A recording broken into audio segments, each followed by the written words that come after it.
நீ அழக்கூடாது, நான் தான் அழணும். என்ன அருளி செய்தாராம். நீங்க போய் நன்னா சந்தோஷமா பரமபதநாதன் அனுபவித்துக் கொண்டு இருக்க போறேன். உங்களுக்கு ஒன்றும் கஷ்டம் இல்லையே.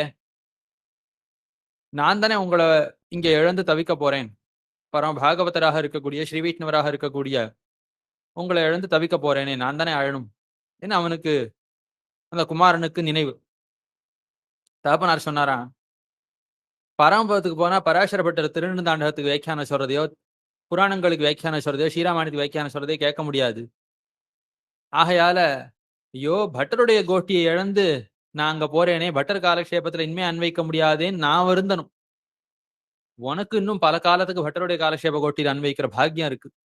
ஆகையால நீ அழவே கூடாது. இவ்வளவு பெரிய புருஷார்த்தம் பரமபதத்திலையும் கிடைக்காத ஒரு புருஷார்த்தம் பட்டர் காலக்ஷேப கோஷ்டியில் அன்வைக்க பெறுதல்ங்கிற பாக்கியம்.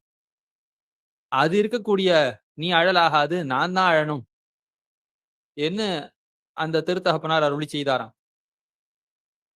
அதே போலத்தான் நம்பள்ளியினுடைய கோஷ்டியில இருக்கக்கூடியவர்கள் அவருடைய திருவாக்கு எப்பொழுதும் கேட்டுக்கொண்டிருக்க வேணும். சம்சார வைகுண்ட விரக்த சித்தாகா என்ன ஸ்லோகம். சம்சாரத்துல எவ்வளவு பெரிய போகத்தை கொடுத்தாலும் வேண்டாம் எனக்கு. நம்பிள்ள காலக்ஷேப கோஷ்டியில அமர்ந்து அவர் ஒரு பாட்டுக்கு அர்த்தம் அருளி செய்யற அந்த இனிமை, அவர் ஒரு ஸ்ரீராம ஸ்லோகத்துக்கு ஒரு புராண